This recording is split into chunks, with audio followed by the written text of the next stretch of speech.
the Great Prestige Apocalypse, a day that will no doubt live in infamy in Marvel Contest of Champions, a day that I can only compare to the day they nerfed my beloved sweetheart, Doctor Strange.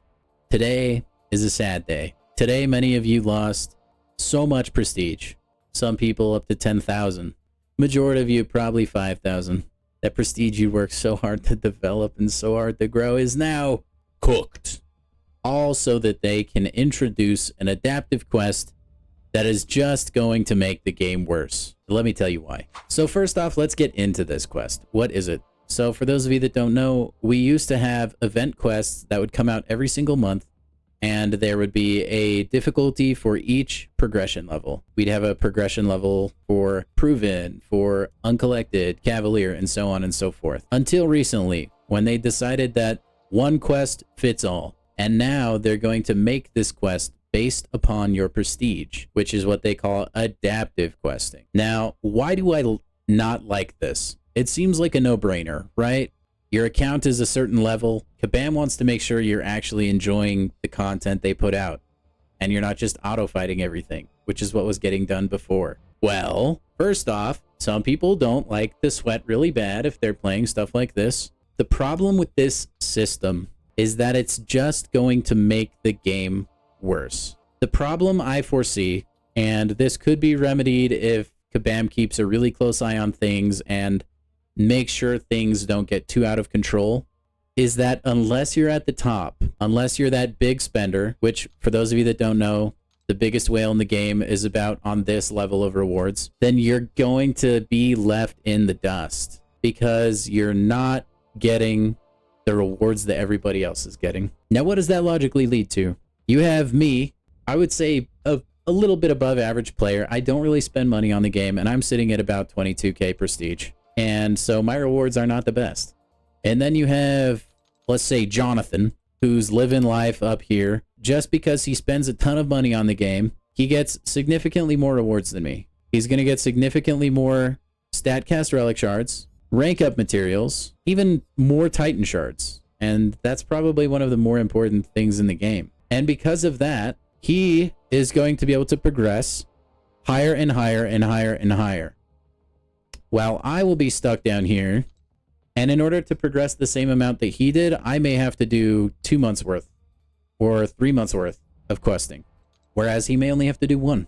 Logically, that will lead to a huge rank disparity. The people at the top, they're already at the top. I'm willing to acknowledge that. But that gap is going to widen and widen and widen. And the way I see this happening is you'll start to see more divisions among the player base. You're going to have the people up here, and their roster will be completely juiced, and they'll have everything all the time, and they're going to be making certain demands of the developers and of the Kabam team. And then you're going to have the people all the way at the bottom, like me, right? And they're going to want the game to be more free-to-play friendly, or maybe more average player friendly. And I think those two ideas are going to end up clashing. Now, what I hope doesn't happen is that this game gets far too pay to win. And that feels like kind of what this change may lead to, because we can't bridge the gap.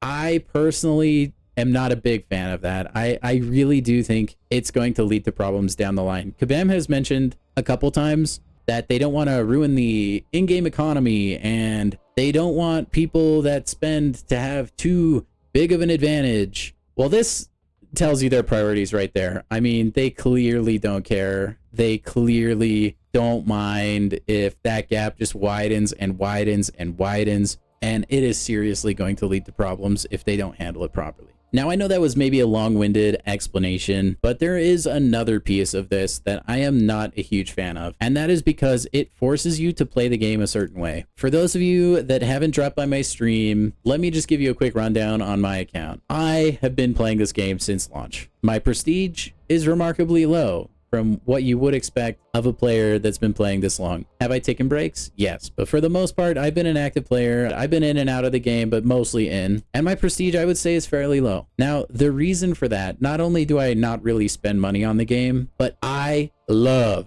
the dopamine hit of opening a crystal. When selectors appear on my screen, I choose shards every time, or I used to, until I started streaming and learning that was really impacting my ability to do content. I loved opening crystals in this game, and now it seems like if I don't prioritize prestige, if I don't rank up the top champions like Onslaught, like iDoom, like High Evolutionary, if I were to pull him, it feels like I'm really just hindering my progress within the game to the point where I can't play it the way that I want to play it anymore. I have to make rank ups for the high prestige champions, even if I don't like playing them. I don't like that. Now, I will say the one bright side of this system is it is top 30 champions.